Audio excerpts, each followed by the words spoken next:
Right, so hello and welcome back to Books and Things and welcome to another video, and today I'm going to be talking about 10 of my favourite Japanese authors.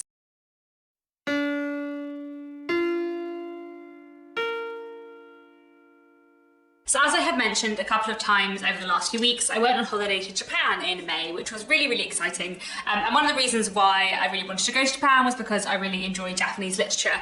And talking about some of the Japanese books I've been reading over the last few months reminded me that it's been quite a while since I made a video sort of just dedicated to Japanese literature on this channel. I made a video years ago, which I think is just called something like My Favourite Japanese Books, which is actually the most watched video on this channel, bizarrely, considering I mostly talk about classics and historical fiction, not about Japanese literature. However, while I still like all the books that I spoke about in that video, and that video is now quite a few years old and I've read and loved a lot of other Japanese literature since, so I thought I'd make a video today talking about 10 of my favourite Japanese authors.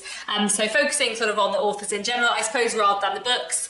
Some of these authors I've read a lot by, some of these authors I've just read one book by, but these are 10 Japanese authors whose books I really enjoy. I have 4 classic authors and 6 contemporary authors, so let me get straight into the list. Just accidentally kicked my camera, so you know, great way to start off this video. Anyway, I will start off with the classic Japanese authors, and the first author I want to talk about is Jun'ichiro Tanizaki. I've read 5 of Tanizaki's books, though I'm only holding up 2 here. I have read the Makioka Sisters, In Praise of Shadows, Some Fair Nettles, Quicksand, and A Cat, a Man, and 2 Women. Tanizaki was a writer who was active in the first half of the 20th century. He was born in 1886 and died in 1965. In Praise of Shadows is non-fiction, and then the other 4 books that I've read by him are all fiction, and I really enjoyed all of them. They're all quite different. All of his books are really interesting, and a lot of them look at themes of kind of like culture and identity.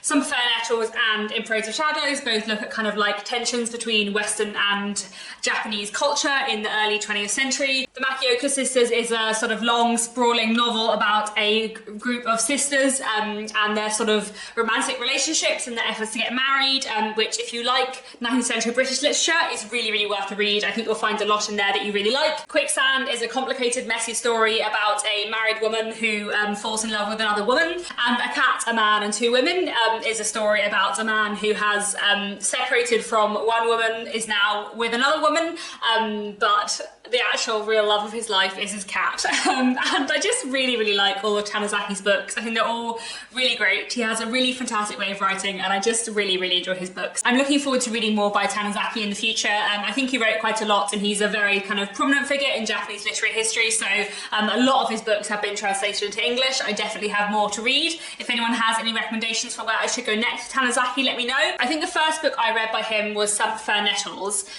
which is one of his books that I have thought about a lot since, but I feel like I didn't love it as much at the time as I did when I read the Makioka Sisters, which was the second book I've read by him. So I would probably recommend starting with the Makioka Sisters, or even with In Praise of Shadows, which is non-fiction but really interesting and not very long. If you like cats, maybe A Cat, a Man, and 2 Women is also worth starting with. That's also a good read as well. The next Japanese author I want to talk about is Natsume Soseki, who's another classic author who I really like. I've read 3 of his books, all of which I'm holding up here. He's another early 20th century writer. He was born in 1867 and died in 1916. I've really enjoyed all 3 of the books I've read by him so far. So Botchan, which is the first one I read, is a story of a young school teacher who takes a new job and everything kind of goes wrong. Kokoro is a sort of complicated story of friendship between a young man and an older man, his kind of mentor, who he always calls sensei. It's subtle and powerful and kind of looks very interestingly at these 2 figures. And then Ten Ninths Dream, or Our Cat's Grave, is sort of a series of short stories. So there are 10 short stories called 10 Ninths Dreams, which are a series of dream sequences. And then Our Cat's Grave is a short story about a family kind of losing their cat, and how the family don't really value the cat when the cat is old and ill, but after the cat's death, then the family starts to really care about the cat, and that's a really great story too. So I really recommend Natsume Soseki. I think he's got a great writing style. I think his books are really interesting, really accessible. Both Kokoro and Botchan have a kind of like sort of coming of age story element to them, or at least sort of like young man trying to understand the world element to them, which I enjoy. And yeah, I would just really recommend his books. I think he's a great writer, and I definitely want to read more by him in the future. Again, I think I've got a few more things to read by him, so if you have any other recommendations for where to go next with him, let me know. The next author I want to mention is Yasushi Inoue. I haven't read anything by him for quite a while, so I don't have any books to hold up, but he's an author who I discovered back in, I don't know, 2015, 2016. I've read 2 of his books both of which I really enjoyed, and I definitely need to read more by him. He's a sort of mid-20th century Japanese writer. He was born in 1907 and died in 1991. And the two books that I've read by him are The Hunting Gun and Life of a Counterfeiter. The Hunting Gun is a novella, and Life of a Counterfeiter is short stories. I really enjoyed the novella and all of the short stories. As I said, it has been quite a while since I read them, but there are certain passages and moments that just really stay with me. I think he has a really fantastic writing style, and some of the short stories in Life of a Counterfeiter especially look at memory in a really, really interesting way that I really, really loved. Memory is a theme I always really enjoy in literature, and I feel like he just deals with it so well in some of his short stories. So yes, another author I would really recommend. And then finally, for the classic authors, I wanted to mention Fumiko Enchi. This book is The Waiting Years, which is the only thing I've read by her, but I definitely want to read more. Fumiko Enchi is another mid-20th century writer. She was born in 1905 and died in 1986. And this book is from the 1950s, but it's set in the late 19th century, so it's a work of historical fiction. And this is a really interesting novel that looks at gender and power dynamics and marriage in late 19th century Japan in a really interesting way. And it basically looks at what happens when a man commissions his wife basically to find him a new concubine, and then it's kind of about the tensions within this family. There was something about The Waiting Years I just found so interesting and so compelling, and I feel like the themes in it and the characterization were just done really, really well. This was just such a fantastic novel and definitely one I'd really recommend, so I definitely want to read more by Fumiko Enchi in the future as well. I feel like she'll become a favourite of mine the more I read by her. Right, moving on to the contemporary Japanese authors I want to talk about today. Let's start off with Banana Yoshimoto, who is one of my absolute favourite authors of all time. She is the author in this video who I've read the most by. I'm holding up 5 books here, but this is by no means all the books I've read by her. By Banana Yoshimoto, I have read Asleep, Goodbye, Zugumi, Kitchen, Dead End Memories, The Lake, Hard Boiled Hard Luck, Amrita, Argentine Hag, Lizard, NP, and Moshi Moshi, which I think is everything by her that has been translated into English. I really, really love Banana Yoshimoto. I'm a big fan. So, as I have said, I have read a lot by her. Some of the books I've just listed were novels, and some of them were collections of short stories. I really like both Banana Yoshimoto's novels and her short fiction. There's a lot of things I really like about Banana Yoshimoto's books. One of them is just her writing style and the sort of like mix of everyday life and philosophical stuff that like gets into her books. There's something about the way she writes that I just really, really love, and that like comes through in all of her books, even books that are translated by different translators. Like there's something about her style that just really, really works for me. I also really love her use of themes. A lot of her books look at grief and food and memory, and like young people, often young women, kind of coming of age, feeling lonely and sort of struggling, but sort of coming to understand themselves better with hope. A lot of Banana Yoshimoto's novels and short stories have similar themes and a similar feel. In a way, it feels to me like her entire body of work is just like a thematically linked anthology of short stories, if that makes sense. Like all of her books kind of like speak to each other in a way, which I just really, really like. My favourite thing by her is probably this. This is Kitchen. This edition here contains 2 stories, Kitchen and Moonlight Shadow. Kitchen looks at grief and memory and food and is just really fantastic. But my favourite novel by her, if you are interested in starting with a novel by her instead, would be Goodbye, Zugumi, which I think is just a fantastic portrait of female friendship and complicated people, and Zugumi as a character is just like so fully formed, and the novel is told from the perspective of Zugumi's cousin, so it's sort of an over-the-shoulder narrative, which I really like, and I just think it's wonderful, so I highly recommend that too. And yeah, Banana Yoshimoto is just a wonderful author. The next author I want to mention is Mieko Kawakami, who is another real favourite of mine. I've read 3 of her books so far, though I know there's other work by her that's been translated into English, but I'm really, really loving reading her books at the moment, and I just think she's a fantastic writer. So Mizai Sandwich is this wonderful coming-of-age story about a young boy who has a crush on a woman who works at the supermarket, who he has nicknamed Mizai Sandwich, but there's lots of other things going on in his life as well. And then Heaven is this fantastic, rich book about these 2 teenagers who are being bullied terribly at school and who kind of find comfort and solace in the friendship that they share. And then All the Lovers in the Night is a story about a freelance proofreader who is very, very isolated and lonely, and sort of her new friendship with a man that she meets by chance. I've just really loved all 3 of these books. I really love the way Mieko Kawakami writes. I think she writes about emotion and loneliness, and the solace people can get from their friendships with others in a really fantastic way. They're all quite different books as well. Having just spoken about the fact that I really like Banana Yoshimoto's kind of like thematic consistency, I also really like that Mieko Kawakami's books are quite different, and there are themes in common between these three. In a way, like, I can see that Heaven has things in common with both of the other two, even though Muzai Sandwich and All the Lovers in the Night feel very different, which is kind of interesting. But also, I like that all her books are quite different, and they're quite different in tone and style. So Muzai Sandwich, especially, the narrative perspective and the narrative voice feels very different from Heaven and All the Lovers in the Night. But I just thought all three of these books were really powerful and really kind of beautifully, fascinatingly written with such rich characterization. So I would highly recommend Mieko Kawakami, and I can't wait to read more by her in the future.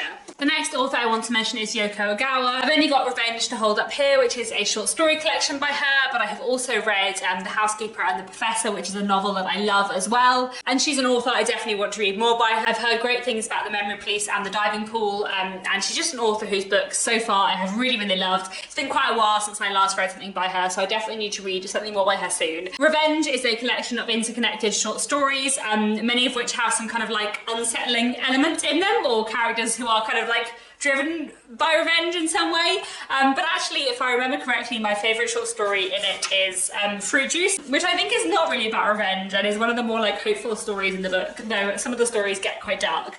And then The Housekeeper and the Professor is a fantastic novel which tells a story of three people: a professor who has amnesia and is regularly losing his memory, the housekeeper who comes and looks after his house, and her son. And it's kind of about the connection and the friendship that develops between these three individuals, and it's really fantastically written. So Yoko Ogawa is definitely an author who I really, really like. Like I said, I definitely need to read more by her because it's been a little while, but so far I have been loving her books. Her writing style, her themes, her characters, it's just fantastic. So I really, really recommend her work, and I'm looking forward to reading more by her in the future. Let me know if you think I should be reading The Diving Pool or The Memory Police next. The next two authors I want to talk about are all authors who I've only read one book by. In fact, I believe these authors have only had one book translated into English. Whether they've only written one book or whether they've written others in Japanese that haven't been translated into English yet, I'm not sure. That's a little bit harder to find out because sometimes I can't tell from the titles if it's the same book or not. Anyway, but these are three authors who I really, really like so far, and whose one novel that I've read I've really, really loved. Whether these authors will remain on this list when I've read more books by them, if they write more books, who knows, but I have really enjoyed what I've read from them so far. So the first one I wanted to mention is Emmy Yagi. I read her book A Diary of a Void very recently and really enjoyed it. This is the story of a woman who works in an office that is very male dominated. She's the only woman in her department, and all of her male colleagues expect her to clean up after them, clean up the kitchen, do all the kind of basic like cleaning and admin tasks around the office, and she is sick of it. So one day she tells them that she is pregnant in order to stop them asking her to clean things up. Except she's not pregnant, she's lied. And then this book follows the course of her lie, but things get quite weird. I just really enjoyed this. I thought it was a really interesting look at gender and gender roles and kind of gender expectations, I suppose.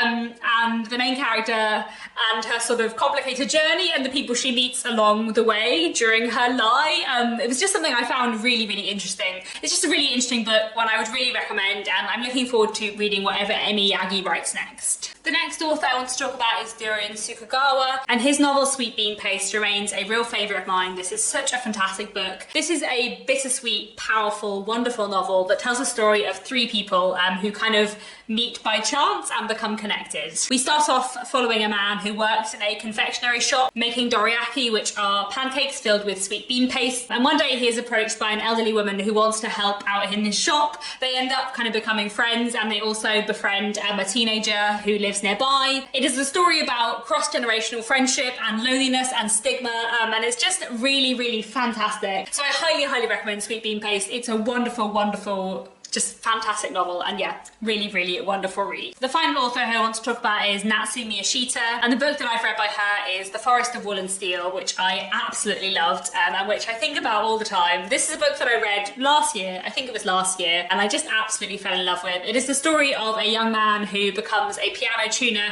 about his efforts to become a great piano tuner, even though he doesn't always feel that he is naturally good at it, and about kind of what it means to be a piano tuner. But it's also a sort of coming of age story set in small town Japan, and I just really love the way this book looks at music and looks at piano tuning. I feel like there are two very like specific personal reasons why I adored this book, which wouldn't necessarily apply to everyone. One is that I do play the piano. I'm not very good and I haven't played for a while, but I feel like I wouldn't have loved this book as much if I didn't love music. Although saying that, the main character, although he is a piano tuner, he doesn't play the piano, but he really appreciates listening to other people play the piano. I really like that element of it. But also I feel like the way this book spoke about piano tuning is the way I think about editing, and the way I think about like being an editor. So the way that he talks about his kind of career is a way that I kind of feel about my career, I guess. The way the main character in this kind of thinks about piano tuning and how important it is to like make the technical side of music correct, so that the musician, the pianist's talent can shine through the piano. Like, it's really important to tune the piano correctly and make sure those technical elements are correct so that their talent can shine through. But also, like, you might tune a piano slightly differently for different pianists depending on like what quality and resonance of tone and sound you want to match their style. And that's kind of how I feel about editing, especially copy editing. And I love copy editing. It's one of my favourite things to do. I work as a freelance copy editor and proofreader and editor, but copy editing is one of my favourite things to do. And when you copy edit, what you're doing is like making sure that all the technical things are correct to allow the author's talent and art to shine through. You know, you're making sure that the timeline is correct, that the grammar is correct, though, you know, like with piano tuning in this book, but sometimes you might bend the rules of grammar and punctuation if it fits a particular author's style or narrative voice, but you're making sure that the technical side of things is correct so that their like talent can like come through and there's no like technical errors to get in the way of their wonderful books that they wrote. That's something that I really like about copy editing, because I feel like it's really valuable. Like, if an author writes a fantastic book and there's like a big timeline error or like lots of continuity errors, then it's going to annoy a reader. And as a copy editor, it's your job to fix the technical stuff so that the amazing book that this very talented artist wrote can like come through. And I feel like that's the way that piano tuning is spoken about in here. And I just feel like that's the first time I've ever like read about a job like that, I suppose. I don't know. So I just really enjoyed that in this as well. So yeah, I think it's a really fantastic novel, and I highly recommend The Forest of Wool and Steel. And yeah, I hope I get to read more by Natsu Miyashita in the future. There we go. Those are 10 Japanese authors who I love. Please do let me know down in the comments what Japanese authors you love. If you have any recommendations for me, either of Japanese authors who I haven't mentioned today or any novels by the authors who I've mentioned today that I haven't got to yet. I really recommend all of these authors. I think they're all really fantastic and well worth your time. I think that's all for today. Thanks so much for watching, and I'll be back very soon with another bookish video.